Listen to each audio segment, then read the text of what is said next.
كيفاش الناس ما تعطيناش قيمه؟ احنا ناس تاع الفوتبول ما عندهاش القيمه. السلام عليكم ورحمة الله. صدمة وانهيار الإعلام الجزائري بعد إعلان المغرب رسميا استضافة كان 2025 بإجماع الأصوات، وعلي بن شيخ ينهار على الهواء ويصفع النظام الجزائري. شاهد ماذا قالوا. ولكن لو أنت متفق بأن المغرب يستحق تنظيم كان 2025 بديلا عن الجزائر، اضغط إعجاب بالفيديو وعطر فمك بذكر الله والصلاة والسلام على رسول الله.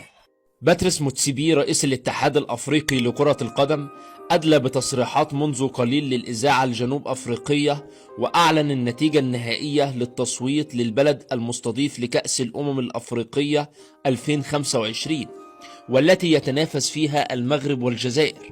وأعلن أن نتيجة التصويت النهائية هو فوز المغرب باستضافة كان 2025، وقال: المغرب متقدمة في كل شيء ولديها إمكانيات كبيرة وملاعب مصممة على الطراز العالمي.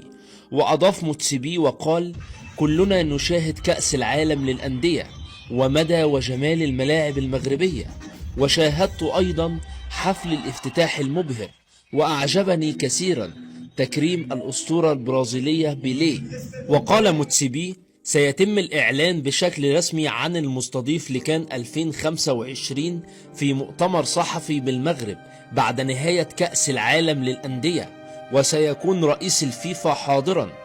الإعلام الجزائري علي بن شيخ جن جنونه على الهواء بعد سماعه لخبر استضافة المغرب لكان 2025، وقال: إلى متى سنظل دائما في الخلف والمغرب تتقدم علينا يوما بعد يوم ونحن ندفن رؤوسنا بالرمال؟